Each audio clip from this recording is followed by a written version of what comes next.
Assalamualaikum warahmatullahi wabarakatuh. Alhamdulillah wassalatu wassalamu ala Rasulillah wa ala alihi wa sahbihi wa mawalah, amma ba'd.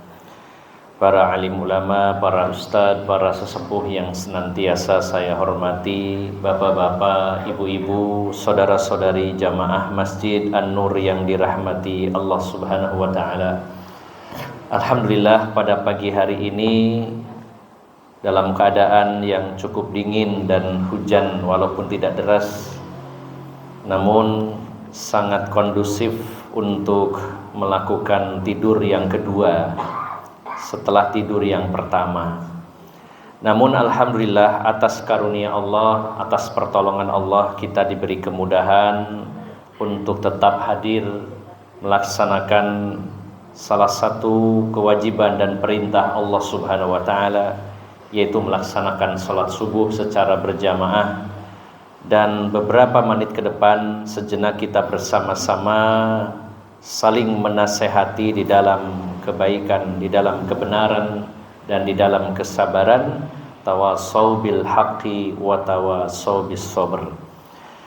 Bapak Ibu yang dimuliakan Allah Subhanahu wa taala, secara singkat pagi ini kita membahas salah satu tema yang sederhana namun sangat penting, yaitu makanatus siyami fil Islam, atau manzilatu siyami Ramadan, kedudukan puasa Ramadan dalam Islam. Bapak Ibu yang dimuliakan Allah Subhanahu wa taala, setiap kita memasuki bulan Ramadan, yang paling sering kita dengar dan paling banyak didengung-dengungkan adalah keutamaan bulan Ramadan.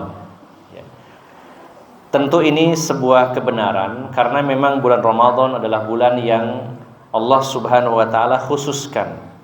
Fa inna syahra ramadhana qad khassahu Allah taala ala sairi syuhuri bitashrifi wat takrim wa anzala fihi al-Qur'anul azim wa farada siyamahu syukran ala hadzal in'ami wal fadlil amin. Jadi memang bulan Ramadan adalah Allah telah mengkhususkan, menspesialkan, mengeksklusifkan dari seluruh bulan-bulan yang ada. Dan secara khusus Allah pilih bulan Ramadan adalah bulan di mana turunnya Al-Quran. Begitu pula salah satu nama dari Ramadan adalah Syahru Ijabatid Da'awat, bulan di mana dikabulkannya doa-doa kita oleh Allah Subhanahu wa taala. Namun seringkali kita lupa dan bahkan hanya menganggapnya sebagai rutinitas biasa, yaitu kedudukan dan keistimewaan ibadah puasa itu sendiri. Jadi Bapak Ibu jamaah sekalian yang dimuliakan Allah Subhanahu wa taala, selain kita memuliakan bulan Ramadan, menempatkannya pada kedudukan yang tinggi sebagaimana Allah tinggikan, kemudian mengkhususkan Ramadan sebagaimana Allah telah mengkhususkan. Karena kita tidak mengkhususkan sesuatu kecuali Allah dan Rasulnya mengkhususkan. Kita tidak mengistimewakan sesuatu kecuali Allah dan Rasulnya mengistimewakan sesuatu itu. Nah, selain keistimewaan waktunya yaitu bulan Ramadan, kita perlu juga benar-benar mengingat, sebenarnya bukan mempelajari karena ini sudah sering, tapi perlu kita mengingat. Di sini butuh penekanan agar kita benar-benar lebih menghargai bulan Ramadan sekaligus menghargai puasanya. Dengan kita menghargai bulannya, kita benar-benar serius untuk tidak melewatinya begitu saja. Kita khawatir kalau diri kita termasuk orang yang disebutkan dalam hadis riwayat Imam Ahmad, Rasulullah menyatakan, man hurima khairuha faqad hurim. Siapa yang tidak mendapatkan atau terhalang dari kebaikan Ramadan, maka dia tidak mendapatkannya. Maka selain kita mengutamakan, mengistimewakan waktunya yaitu bulan Ramadan, kita juga perlu ingat Bapak Ibu jamaah sekalian untuk memberikan apresiasi, nilai yang tinggi terhadap kedudukan ibadah puasa. Bapak Ibu yang dimuliakan Allah Subhanahu wa taala, puasa Ramadan diperintahkan oleh Allah Subhanahu wa taala pertama kali pada bulan Sya'ban tahun kedua Hijriyah. Di tahun yang sama terjadinya perang pertama dalam Islam, yaitu perang Badar, karena terjadinya juga pada tahun kedua Hijriyah di bulan Ramadan. Jadi sebelum bulan Ramadan datang, Allah turunkan perintah puasa kepada kaum muslimin. Dan selama hidupnya Rasulullah SAW melakukan ibadah puasa sebanyak 9 kali. Alhamdulillah, mungkin Bapak Ibu sudah puluhan kali melaksanakan ibadah puasa.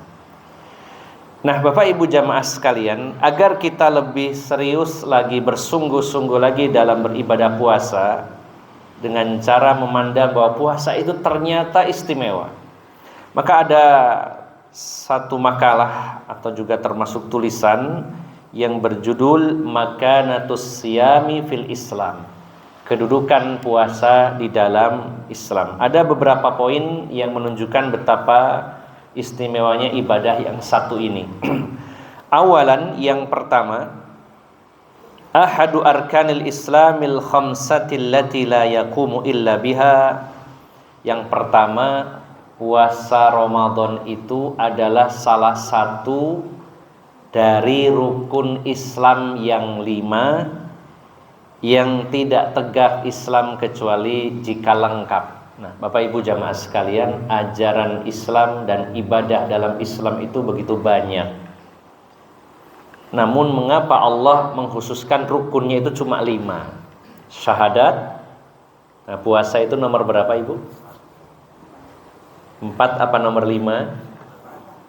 Karena dalam hadis Nabi SAW ada diurutkan pada urutan yang keempat. Dalam hadis yang lain riwayat Bukhari itu ditempatkan pada urutan yang kelima, tidak masalah ya. Tapi yang nomor 1, 2, 3 ini selalu urut di dalam hadis-hadis Nabi. Syahadatain, salat, zakat. Baru yang nomor 4, 5 ini ada beberapa perbedaan dan ini tidak masalah.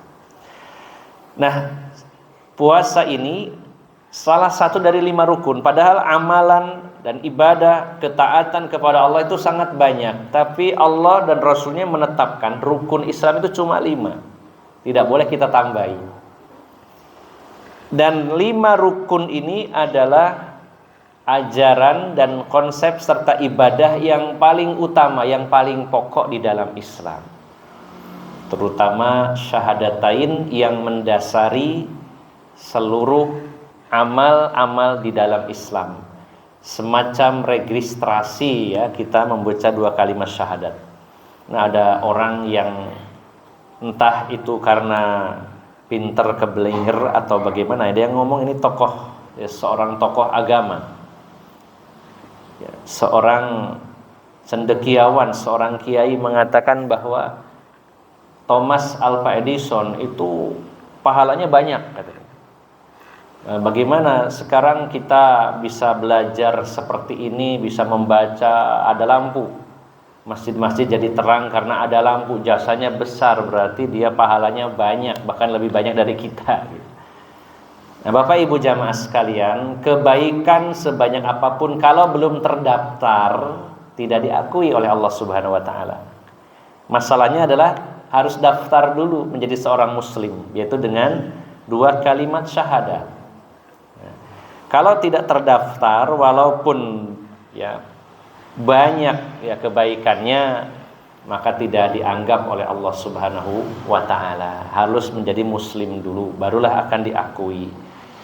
Nah, ini sangat penting sekali Bapak Ibu jamaah sekalian, sebagaimana seseorang yang belajar ilmu kedokteran, walaupun mungkin dia bisa autodidak, belajar, bisa baca sendiri, bisa bertanya ya. Tapi kalau tidak pernah terdaftar di salah satu universitas, dia nggak akan diberi gelar seorang dokter, ya tidak akan, harus terregistrasi. Maka syahadatain ini sangat penting mendasari seluruh amal. Kemudian disusul sholat, zakat, kemudian haji atau puasa. Nah ini salah satunya. Kalau dalam hadis Bukhari disebutkan Rasulullah bersabda, bunyal islamu ala khamsin, syahadati alla ilaha illallah wa anna muhammadar rasulullah wa iqamis salati wa itaiz zakah wal haji was saumi ramadan. Islam dibangun di atas 5 pilar, yaitu syahadat la ilaha illallah muhammadar rasulullah. Kemudian menegakkan sholat, mendirikan atau membayar zakat, kemudian ibadah haji dan puasa Ramadan. Sehingga Bapak Ibu jamaah sekalian, kita tidak boleh memandang rendah puasa ini salah satu dari 5 rukun. Sebagaimana tadi disampaikan bahwa ajaran kemudian perintah Allah, ibadah itu sangat banyak, tapi rukun Islam cuma 5. Ini menunjukkan yang paling utama dan paling pokok. Salah satunya adalah puasa. Yang kedua, tsaniyan min afdalil ibadat li'anna Allah subhanahu wa ta'ala ikhtassahu li nafsihi. Yang kedua, puasa itu adalah salah satu dari ibadah yang paling afdol, yang paling utama. Kalau ada kata min, bukan berarti satu-satunya. Min artinya litab'id, sebagian atau salah satu, min afdalil ibadat, di antara ibadah yang paling utama, yaitu puasa. Ya. Karena Allah subhanahu wa ta'ala mengkhususkan puasa itu li nafsihi, untuk dirinya. Sebagaimana Rasulullah sallallahu alaihi wasallam telah bersabda, ini ada beberapa hadis. Salah satunya Rasulullah menyatakan as-siyamu junnatun, puasa itu perisai. Junnah, ya, sesuatu yang menutupi. Karena ada kata-kata jannah juga sesuatu yang tertutup, karena rimbunnya disebut jannah. Kemudian junnah juga penutup, yaitu perisai. Kemudian ada janin yang tertutup di dalam perut ibu. Kemudian ada lagi jin, ya, tertutup juga, tidak kelihatan. Kemudian jinan, yaitu hati. Ini satu akar kata yang sama, ada 5. Junnah artinya perisai, penghalang. Puasa itu penghalang. Yang pertama penghalang dari api neraka, yang kedua penghalang dari penyebabnya masuk neraka, yaitu maksiat atau dosa. Puasa adalah penghalang orang dari maksiat. Fa idza kana ahadukum shaiman fala yarfus wala yajhal. Maka seseorang jika di antara kalian itu sedang berpuasa, jangan melakukan rofas, perkataan yang nyerempet kepada porno, ya, tidak senonoh, dan juga perbuatan-perbuatan yang tidak senonoh. Jadi kalau puasa ngomongnya yang jorok-jorok, nah, ini dilarang. Rasulullah mengatakan fala yarfus. Termasuk juga perbuatan-perbuatan yang mengundang hasrat seksual, seperti konten kreator, terutama para wanita yang menampakkan auratnya.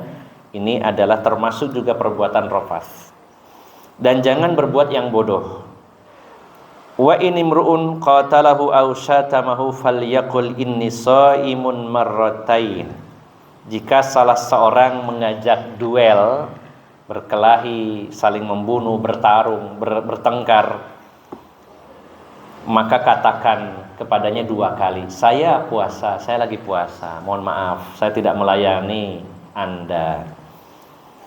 Kemudian Rasulullah melanjutkan ini, walladzi nafsi biyadihi la khalufu famis shaimi atyabu indallahi ta'ala min rihil misik.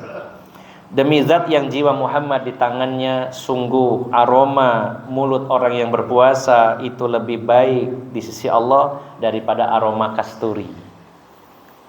Dalam dunia medis, ketika seseorang itu mengosongkan perutnya, terutama di atas jam 12, ya, maka menghasilkan gas keton yang berbau. Ya, secara umum kalau Kalau manusia yang menghirupnya itu tidak akan ada bau kasturinya, Pak.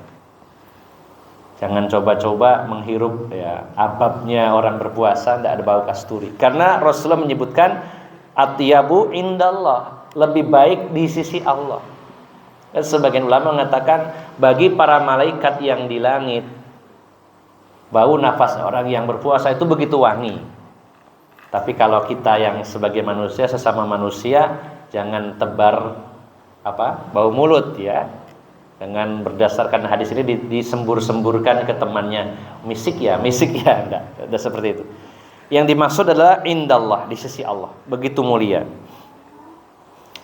Yatruku ta'amahu wa syarabuhu wa syahwatahu min ajli as-siyamuli wa ana ajzibih wal hasanatu bi asyri amsalha. Dia meninggalkan makan, minum dan syahwatnya demi aku, kata Allah. Maka puasa itu untukku dan aku sendiri yang membalasnya, dan kebaikan itu akan dilipat gandakan minimal 10 kali lipat kecuali puasa. Karena dalam hadis yang lain Rasulullah menyatakan, dalam hadis qudsi Allah berfirman ya, Allah menyatakan bahwasanya kullu amali ibni adam lahu wal hasanatu bi asyri amsalha illa siyam fa innahu li wa ana ajzibih. Setiap amalan Bani Adam itu dilipat gandakan minimal 10 kecuali puasa, kelipatannya tidak terbatas.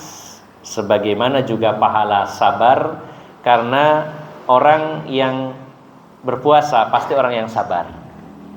Karena tidak mungkin orang itu bisa berpuasa kalau dia tidak sabar.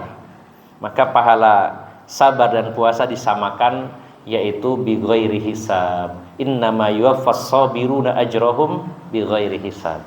Pahalanya orang sabar itu akan disempurnakan Allah tanpa hitungan.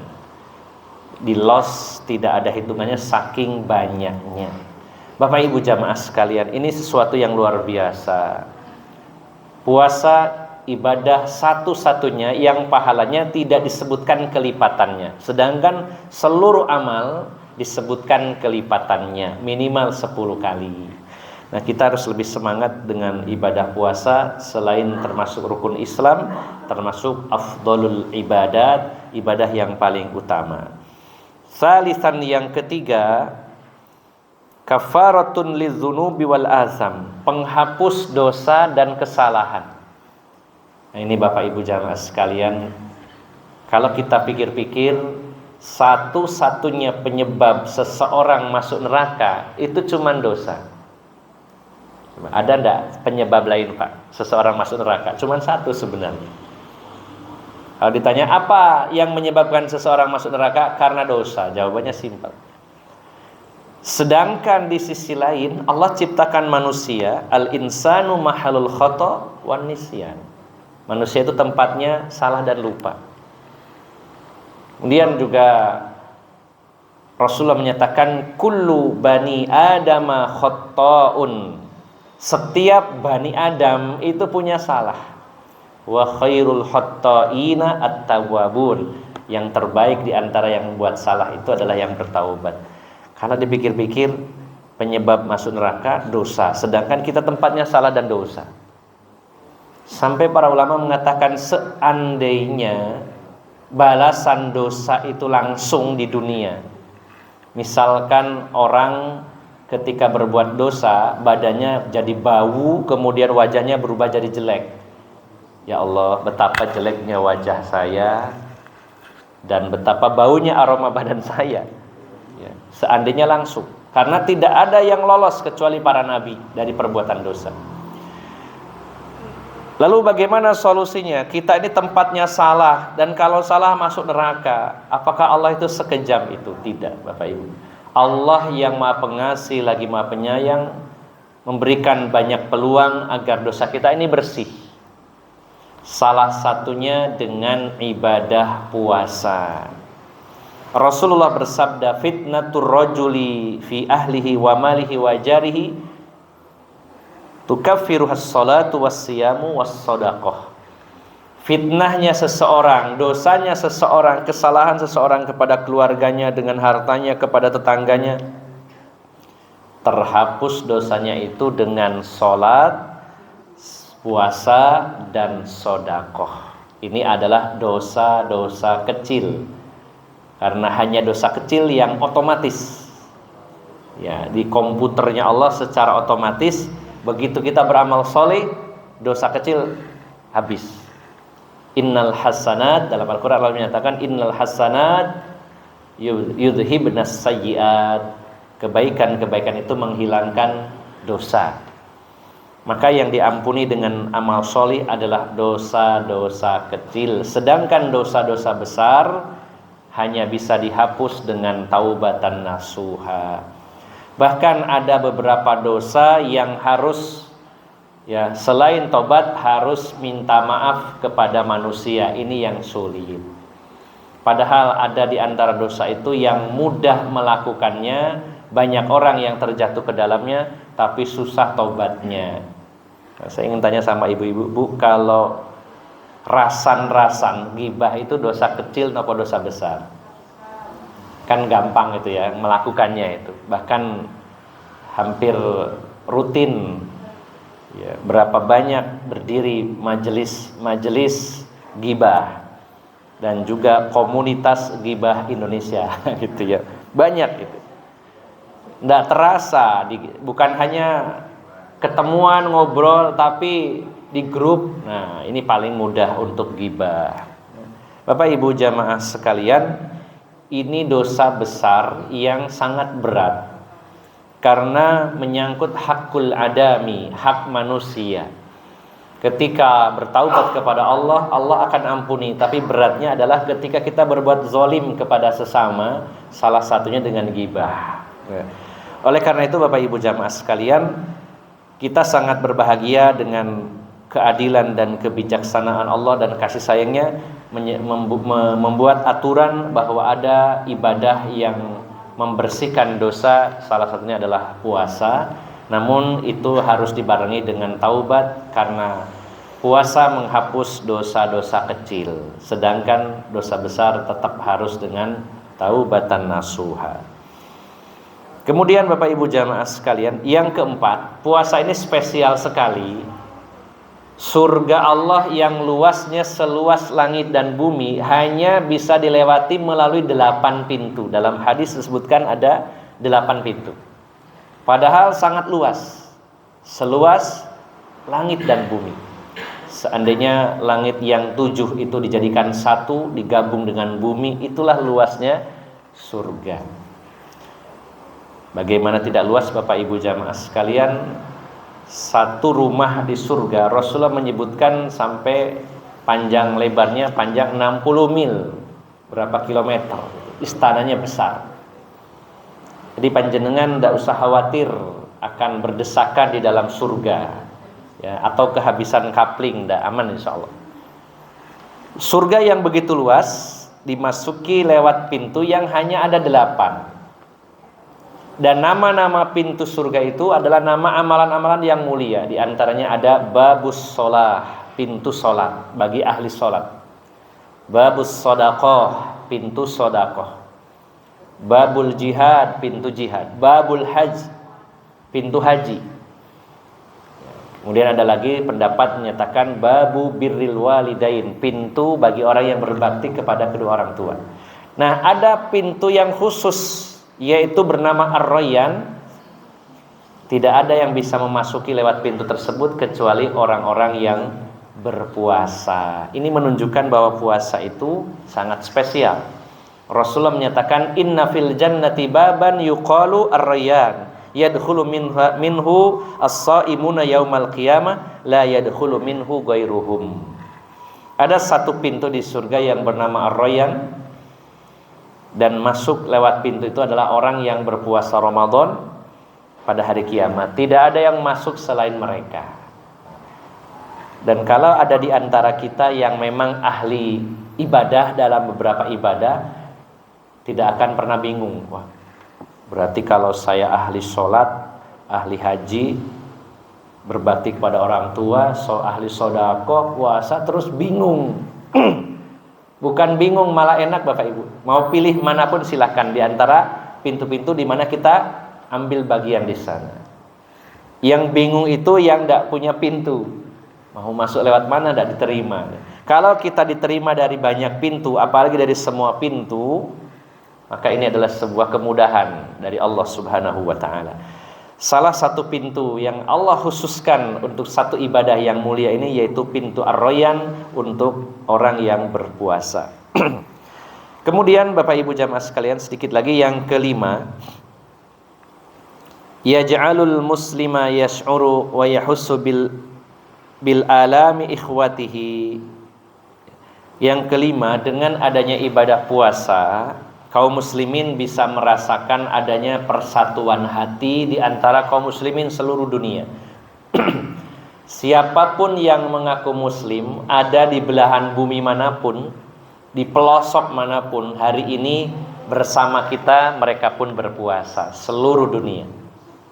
Di seluruh dunia bareng puasanya, yang pasti mulainya juga bareng tanggal 1 Ramadan ya. Kalau yang beda itu penetapannya 1 Ramadan, tapi kalau 1 Ramadannya ya sama-sama puasanya 1 Ramadan ya. Dan Idul Fitrinya 1 Syawal, tidak ada yang tanggal 10 Syawal, sama, alhamdulillah bareng-bareng Bapak Ibu.